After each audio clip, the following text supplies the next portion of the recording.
जी, तो इसे कहते हैं कुदरत का निज़ाम। और पाकिस्तान बिलाखिर ये मैच जीतने में कामयाब हो गया 21 रन के साथ। डीएलएस मेथड, जो बारिश होने की वजह से खेल रुका और फिर सस्पेंड हुआ, तो उसके नतीजे में डीएलएस के मुताबिक पाकिस्तान ने ये मैच 21 रन से जीत लिया। तो बहुत बहुत मुबारक। और ये होता है कुदरत का कानून, कुदरत का निज़ाम। और पाकिस्तान किस तरीके से जीता, बड़े बड़े पंडितों ने कह दिया था कि पाकिस्तान ये मैच नहीं जीत सकता, जब पाकिस्तान को एक बड़ा पहाड़ से हदफ मिला था 400 रन का, 402 का टारगेट मिला था। तो लगता यूं था शुरू में कि पाकिस्तान प्रेशर में आके अपनी जल्दी जल्दी विकेट गवाएगा और मुश्किल से 200 भी नहीं कर पाएगा, लेकिन कुदरत का कानून चला एक बार फिर। और इस दफ़ा फिर 92 जैसे कुदरत का निज़ाम नज़र आ रहा है। लेकिन अभी अभी अभी और मरहले बाकी हैं। पाकिस्तान का मैच जो है अभी इंग्लैंड के साथ होना है, और न्यूजीलैंड का मैच बहुत, जो पाकिस्तान और इंग्लैंड के मैच के से भी ज़्यादा इंपॉर्टेंट है, वो है न्यूजीलैंड और श्रीलंका का मैच। जी हाँ, श्रीलंका अगर न्यूजीलैंड को हराने में कामयाब हो जाता है, जिस तरह से कुदरत का निज़ाम चल पड़ा है, साउथ अफ्रीका ने न्यूजीलैंड को हराया, फिर इसके बाद पाकिस्तान ने न्यूजीलैंड को हराया, और अब आके अगर श्रीलंका को भी जो है श्रीलंका न्यूजीलैंड को हरा देता है, तो पाकिस्तान सेमीफाइनल के लिए क्वालिफाई कर जाएगा इंशाल्लाह। तो लग यूं ही रहा है, लेकिन अभी और मरहले हैं। न्यूजीलैंड की एक ऐसा नहीं, बहुत अच्छी टीम है, और श्रीलंका अभी जो है ऑलरेडी वो काफ़ी क्राइसिस में है मैच हारने के बाद। और स्पेशली जो इंडिया के साथ सिर्फ 50 रन पे जो पूरी टीम बाहर हो गई थी, तो वो भी उनको बहुत ज़्यादा शॉक है।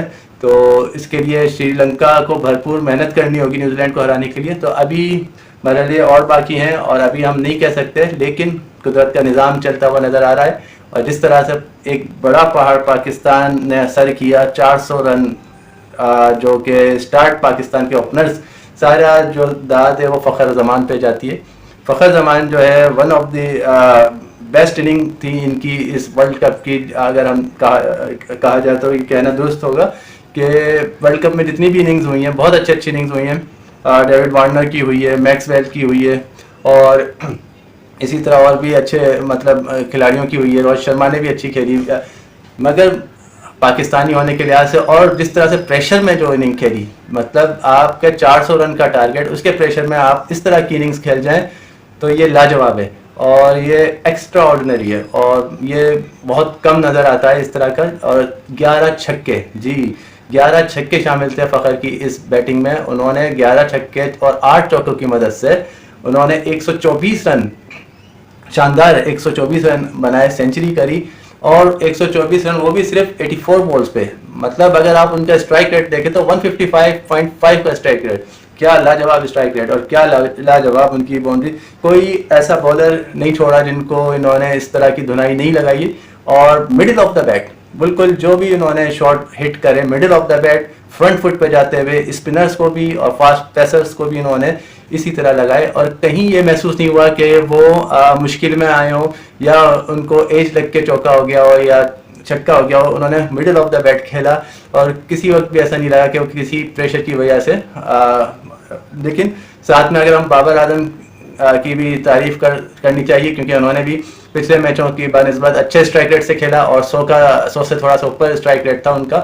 लेकिन जो वक्त की रिक्वायरमेंट थी उस हिसाब से उन्होंने खेला।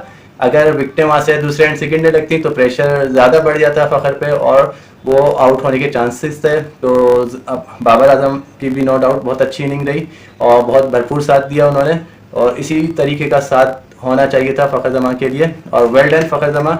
और पूरे मैच में वो अकेले ही काफ़ी नज़र आए न्यूजीलैंड के ख़िलाफ़। और बॉलिंग की जहाँ तक बात की जाए, पाकिस्तान की बॉलिंग बहुत ज़्यादा बकवास कहना ज़्यादा बेहतर रहेगा, बहुत ज़्यादा बकवास थी। मतलब शाहीन आफरीदी, जिसकी भी बात कर लें आप, शाहीन आफरीदी, हारिस रऊफ़, हसन अली, और स्पिनर्स में भी बात कर लें, मतलब इफ्तिखार ने चलो बेहतर अपने हिसाब से करा ली, और जो भी पेसर्स थे हमारे बहुत बुरी तरह पिटे और फ्लॉप हुए।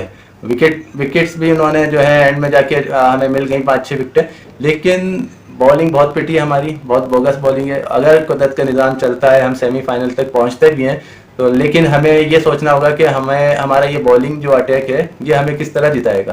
खाली हम बैटिंग पर डिपेंड नहीं कर सकते। अब अल्लाह का शुक्र है बैटिंग चल गई है, लेकिन हो ये रहा है हमारा, कहीं बॉलिंग चल रही है कहीं बैटिंग चल रही है। लेकिन बांग्लादेश में जैसे बांग्लादेश के साथ मैच में जो है अच्छा हमारा कॉम्बिनेशन था, बॉलिंग भी क्लिक करी थी और बैटिंग भी क्लिक करी थी। तो यही टीम कॉम्बिनेशन चाहिए आगे के मैचेस में, स्पेशली जो हमारा अब इंग्लैंड के साथ मैच होना है, इसमें ये टीम कॉम्बिनेशन अगर नहीं हुआ, अगर सिर्फ बैटिंग ने परफॉर्म किया या बॉलिंग ने परफॉर्म किया, दोनों को परफॉर्म करना है, फील्डिंग भी परफॉर्म करनी है। और अगर हम न्यूजीलैंड की बैटिंग की बात कर लेते हैं तो राजेंद्रा ने एक दफ़ा फिर परफॉर्म करके दिखाया। वो वर्ल्ड कप में एज ए बैट्समैन नहीं आए थे, बॉलर कम बैट्समैन आए थे, लेकिन स्पेशल बैट्समैन के तौर पर उन्होंने इस वर्ल्ड कप में बड़ी बेहतरीन इनिंग्स खेली हैं और आज भी उन्होंने बड़ी बेहतरीन सेंचुरी स्कोर करी और फिर उनका भरपूर साथ दिया कैम विलियमसन। जी हाँ, जो न्यूजीलैंड के कैप्टन है, और इंजरी के बाद दोबारा से वो आए थे, पूरी तरह 100% फिट नहीं थे, लेकिन फिर भी उन्होंने बेहतरीन इनिंग खेली, 95 रन की इनिंग खेली और साथ में एक बेहतरीन कैच अब्दुल्ला शफीक का कैच पकड़ा। और किस तरीके से मतलब जो शुरू के ओवर्स थे जिसमें अब्दुल्ला शफीक भी चार्ज कर रहे थे और बाउंड्री मार चुके थे, और उन्होंने ये बड़ा बेहतर शॉट खेला था ऊपर से, मिड विकेट और मिड ऑफ के ऊपर से उन्होंने खेलने की कोशिश करी थी, लेकिन तकरीबन मेरे ख्याल में 7 मीटर भाग के कैम विलियमसन ने वो अपना उल्टे भाग के उन्होंने कैच पकड़ा, डाइव करी और उसके बाद उनको फिर दोबारा से जो है चोट लगी, इंजरी हुई और वो वापस चले गए। लेकिन उनकी बड़ी बेहतरीन परफॉर्मेंस रही अपनी टीम के लिए। और न्यूजीलैंड की बॉलिंग की बात की जाए तो उनके पेसर्स ने फिर हमारे पेसर से बहुत बेहतरीन बॉलिंग की। उनके ट्रेंट बोल्ट ने जो है 5 ओवर करवाए और इसी तरह सूती ने भी 5 ओवर करवाए, लेकिन उन्होंने जो इकोनॉमिकल था उनका अंडर 6 था, इससे ज़्यादा इन्होंने नहीं दिया। लेकिन हमारे अगर बॉलर्स को, पेसर्स को देखा जाए, शाहीन आफरीदी, हारिस रऊफ, हसन अली, इन सब ने 8 और 9 के एवरेज से बॉलिंग करवाई, जो कि बहुत ज़्यादा पिटे। और अब पाकिस्तान को बॉलिंग का भी देखना है कि किस तरीके से बैलेंस किया जाए, और नई बॉल और मिड में जाके पाकिस्तान आखिर में जाके थोड़ा बहुत कंट्रोल करता है, लेकिन हमें शुरू में अगर विकेटें नहीं मिलती तो हम एक बहुत बड़ा स्कोर बनवा देते हैं, जो बैट्समैनों पे प्रेशर आता है और हम वो मैच लूज़ कर जाते हैं।